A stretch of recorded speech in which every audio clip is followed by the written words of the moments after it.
Caller, you're whiling away the evening with the Deb of Night. Deb?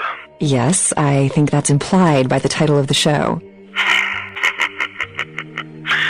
Do you ever worry, Deb, that the world is going to end? I haven't felt that way since Brad Pitt got married.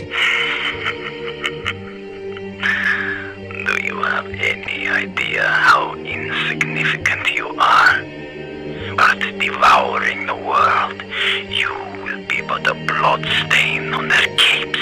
I bet you say that to all the girls. There is a lie. The blood of mortals and the blood of ages all will be consumed. They are coming.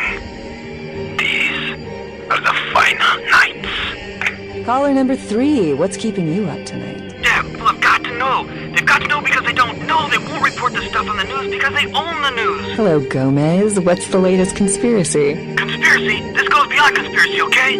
There's no word for something as devious and secret as this, you understand? People need to hear this. They need to know the real story. You've got our undivided attention. All right. As we all know, the Americans established a moon base back in the late 70s. That's no secret. But what most people don't know is that they have been conducting a dig. Not for resources, but for artifacts. I see. Well, it's no coincidence that the Chinese have started conducting space missions. You know why?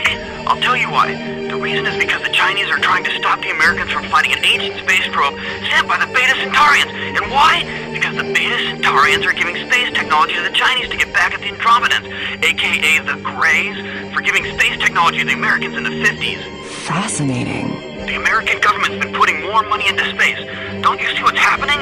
I can't believe I'm the only one that's figured it out. Am I the only person alive that can see what's going on? It's because the Andromedans and the Betas are going to be fighting their war in this galaxy through us, Deb. And the American people, the people of Earth, you people, cannot let this happen. It's Mool versus Atlantis all over again. Thank you, Gomez, and that concludes the news portion of the show. Well, this girl's gotta pay her bills, so it's time for a few commercials. But don't go anywhere. I'm just getting warmed up, or should I say, hot. Deb's back, and she's got a fresh cup of coffee ready to take it into the AM. In case you didn't know it, you're tuned into the Deb of Night on KTRK. I'm your lovely hostess. Feel free to fantasize about me all you want. But please don't send any more drawings. The lines are all full, so why don't I provide some release? Line 3, you're speaking to me. What's up, Deb? And what have you been up to tonight, caller? Wink, wink. I messed up, Deb! Woo! What's the occasion? It's a weekday. Touche. Hey, Deb. Hey, Deb. Hey, Deb. Yes, General? Oh, man. I had this amazing idea. You ready for this? All night.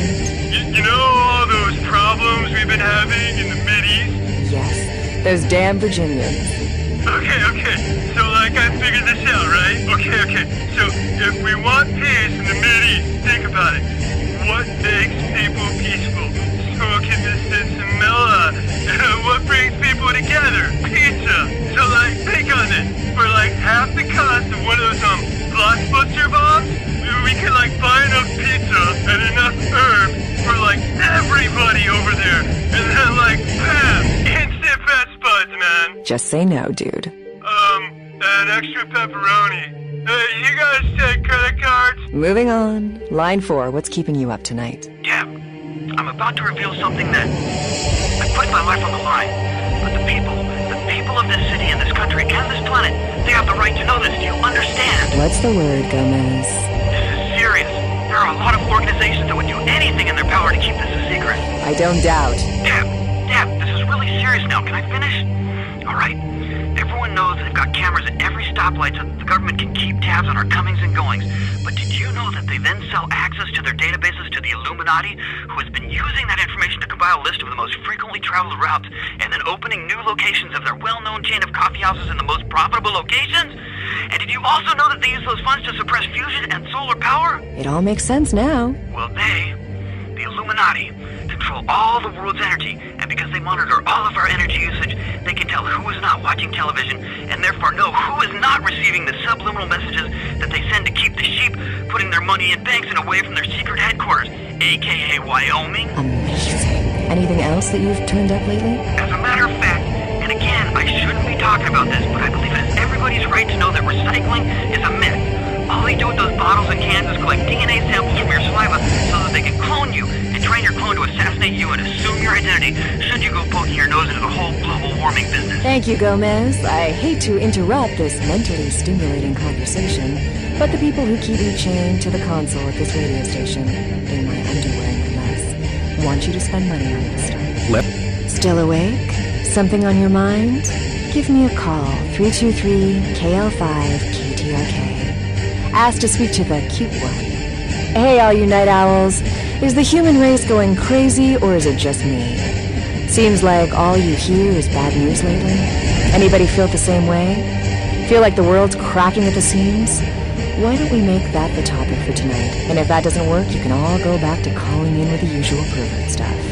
Line 5, you're on with the Deb of Night. So tell me, society going to hell or not? I think so, Deb. And why is that? Well, for one, I lost my job a month ago, and our management gave themselves a bonus for it. I'm sorry to hear it. And just the other night, I happened to look out my window here in Santa Monica, which used to be a nice neighborhood. I saw the local diner where I've been eating my breakfast for years get shot to pieces. Can you believe that? Like, no one cares about anyone anymore. I hear it.